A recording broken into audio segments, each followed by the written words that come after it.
Shape belt stitching చూపిస్తున్నాను, video skip చేయకుండా చూడండి.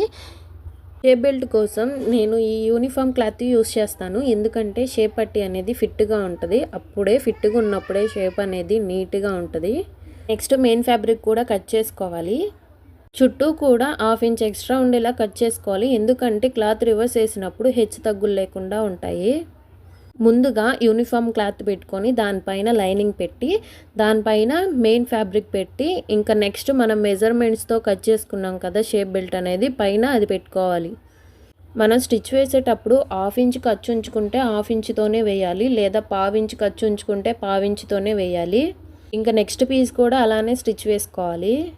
కట్ చేసేటప్పుడు ఉక్స్ పట్టీ వైపు టక్స్ పెట్టుకుంటాం కదా, ఆ టక్స్ అనేవి ఒకదాని ఎదురు ఒకటి ఉండేలాగా స్టిచ్ వేసుకోవాలి.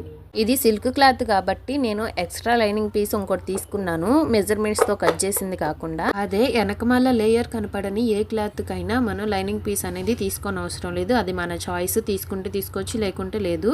నెక్స్ట్ షేప్ బెల్ట్ ఎలా జాయింట్ వేసుకోవాలో చూపిస్తున్నాను. ఆల్రెడీ డాట్స్ స్టిచ్ చేసిన ఫ్రంట్ పార్ట్ తీసుకొని ఈ విధంగా షేప్ బెల్ట్ పైన 1/2 ఇంచ్కి మార్క్ చేసుకొని క్రాస్గా ఈ ఫ్రంట్ పార్ట్ అనేది పెట్టి ఈ విధంగా స్టిచ్ వేసుకోవాలి.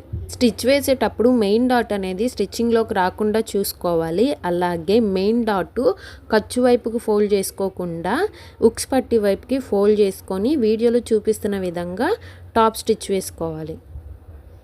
ఇలా షేప్ బెల్ట్ ఫ్రంట్ పార్ట్ క్రాస్గా స్టిచ్ చేసుకోవడం వల్ల హెచ్చు తగ్గులుగా వంకర్లుగా లేకుండా స్ట్రైట్గా ఉంటుంది అన్నమాట, ఉక్స్ పట్టి కాజా పట్టి స్టిచ్ చేసుకున్నప్పుడు. అలాగే ఇంకో పార్ట్ కూడా స్టిచ్ వేసుకోవాలి. వీడియో నచ్చితే లైక్ చేయండి, మీకు యూజ్ఫుల్ అనుకుంటే ప్లీజ్ సబ్స్క్రైబ్ చేసి బెల్ ఐకాన్ని క్లిక్ చేయండి. Thanks for watching.